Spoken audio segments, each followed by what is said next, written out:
This piece is part of a larger story that I'm writing, so bear with me.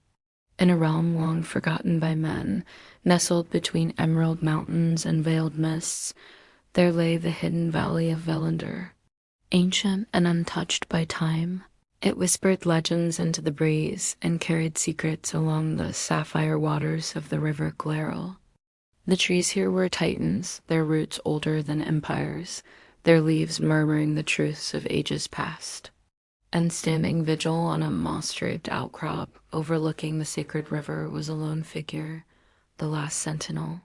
His name was Calthar, and he was not of man or beast, but something far older of the Drakari, a race of Dragonkin born when fire first met flesh.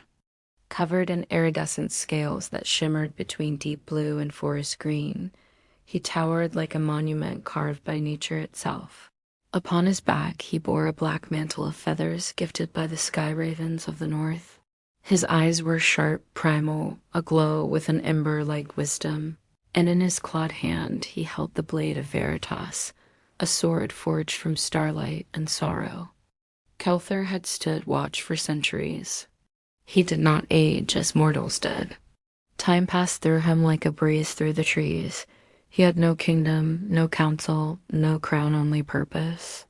He was bound to the land by the oath of stone and scale, an ancient pact made in the twilight of the old world, when Velandar's heart was nearly broken. Eons ago, a darkness had crept into the valley. It did not come with fanfare or war horns, but with silence and hunger. The Umbral Maw, an ancient void being, seeped through the cracks in the world, poisoning rivers, sickening trees, and unraveling the fabric of harmony. The Drakari, protectors of the elemental balance, rose in defiance. They fought with flame, wind, and blade, but the Maw was relentless. One by one, Kelthar's kin fell until only he remained. To seal the Maw, he had cast his spirit into the world root, a sacred tree at the heart of Velandar, binding his life to the valley's lifeblood. His sword, the blade of Veritas, became the lock. As long as it was held by one of true purpose and pure oath, the seal would hold. And so Kelthar became stone and sentinel. He watched, he listened, he waited. Time passed, and the world above changed. Empires rose and fell, gods were born and forgotten, and the age of magic dimmed into myth. But Velandar remained untouched, hidden by enchantments woven by the very bones of the earth. Few dared enter. Fewer returned, but not all tales fade. One dawn, as the first light painted the river in gold, Kelthar stirred. His tail curled tighter around the roots. His claws gripped the sword. The wind was wrong.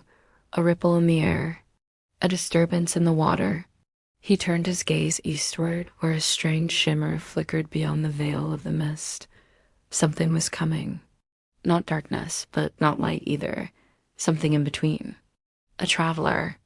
Far beyond the valley, a young woman named Arinya walked the wild paths of the forgotten world. She was no warrior, no sorceress. A simple archivist and mapmaker from the ruined city of Sorellis, Arinya had grown up on tales of Velandar whispered by her grandfather, the last keeper of lore. She had never believed the stories until she found the map of ash and flame, sealed inside a fossilized dragon's fang. The map showed the lost valley, marked by stardust lines and sigils only visible by moonlight. Something inside her stirred an echo, a calling. So she left the safety of broken walls and ash-strewn streets and set forth, through forests that moved, rivers that sang, and mountains that dreamed. When she reached the edge of Velandar, her breath caught. Before her lay a world untouched. Trees as tall as towers, waters clearer than tears. And there, high upon a ledge, stood him, a creature from legend, a guardian from the old songs. She stepped carefully, unafraid. As she approached the base of the outcrop, Kelthar spoke, his voice a low thunder that resonated through root and stone. You carry the blood of Aldara. Why have you come? Startled, she looked up. Her heart pounded. I don't know, she replied honestly, but I found a map. and dreams, and a feeling that I was supposed to find this place. Kelthur narrowed his eyes. The seal weakens. The blade stirs, and yet you carry no weapon, no magic, no armor. I carry stories, she said, and questions. A long silence followed. Then the Dragonkin leapt from the ledge with the grace of a shadow and landed before her with a thud that shook the roots. You seek truth, he said, looking into her. But truth is a blade, double-edged. Are you prepared to be cut? She nodded, though fear fluttered in her chest. He turned, leading her toward the world route. As they walked, the forest whispered. Trees bent subtly to watch. Birds stilled. The river slowed. Kelthur told her of the maw, the oath, and the fading seal. The world is forgetting magic, he said, but the darkness never forgets. At the heart of Velandar, they stood before the world root, its bark glowing faintly with veins of light. The seal pulsed like a heartbeat, weak. Kelthur raised the blade of Veritas and planted it in the earth. The ground trembled. You must decide, he said. The sword calls for a new bearer. I am fading, but I'm not ready. No one ever is. She stepped forward. The blade hummed, sensing her presence. As her fingers brushed the hilt, a surge of memory and fire rushed into her. 1,000 lives, 1,000 battles, the agony of loss, the weight of duty.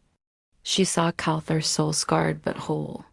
I don't want to forget, she whispered. Then remember, that is your weapon. And with that, Kelthur faded into mist, his form dissolving into the roots. The blade of Veritas pulsed in her hand. The new sentinel had risen. Epilogue Velandar remains hidden. But now a new figure stands upon the mossy ledge. Clad in a mantle of feathers, scales glistening with tears of the old guardian, Arinya watches the horizon. She listens to the wind, the river, the trees. She is no longer just a mapmaker. She is the memory of magic, the keeper of oaths. The last and first sentinel. Thank you for watching and supporting my channel. See you next time.